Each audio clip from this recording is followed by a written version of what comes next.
Do you see it? Is it clear yet? Has it come through? Yes.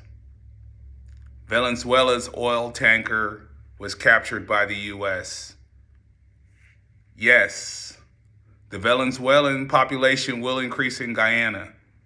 Understand what's going on. We see a destabilization of Venezuela. So what's going to be next is you're going to have an influx of Venezuelans coming into Guyana.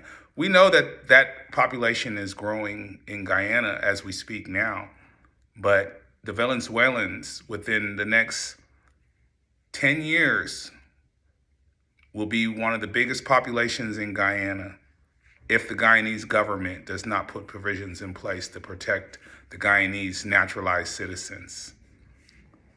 This administration currently in the U.S.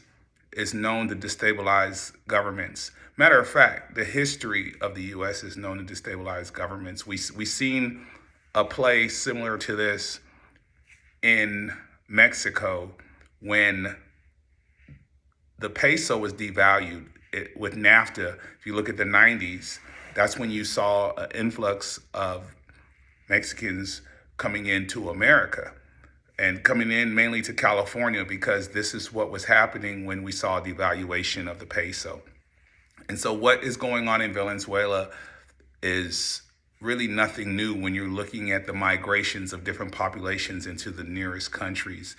And so as I talk a lot about this in my book, Oil Rich, I mainly talk about the oil and why China and U.S. is interested in these two countries. But now you're starting to see how all of this is affecting trade and how this is really going to affect energy.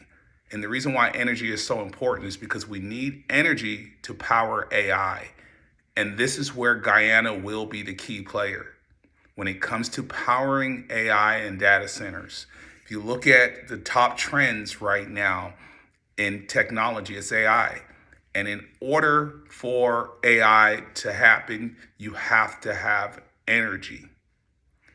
And this is what this fight is all about right now.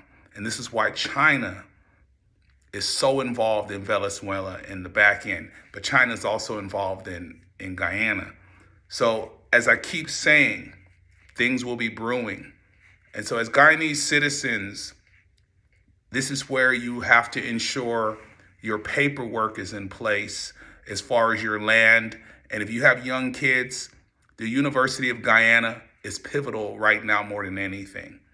We have to get our kids into STEM related fields. And when I mean STEM, science, technology, engineering, and math. This is a push right now. If you look at what's going on globally, all you keep hearing about is AI and data centers. And in order for AI to happen, we got to have these data centers and we have to have energy. And pretty soon, energy is going to be one of the rarest commodities. And so what we're seeing with oil is just the beginning right now. It's just the beginning of what's going on with oil. So to all you all in Guyana right now, really be doing your research on AI, really be preparing this new generation with science, technology, and math, but also buying livestock, growing plants, growing fruits, so you can be able to feed yourself. Because what we're about to embark within the next 5-10 years will probably be things that people only spoke of in the times of the sacred books.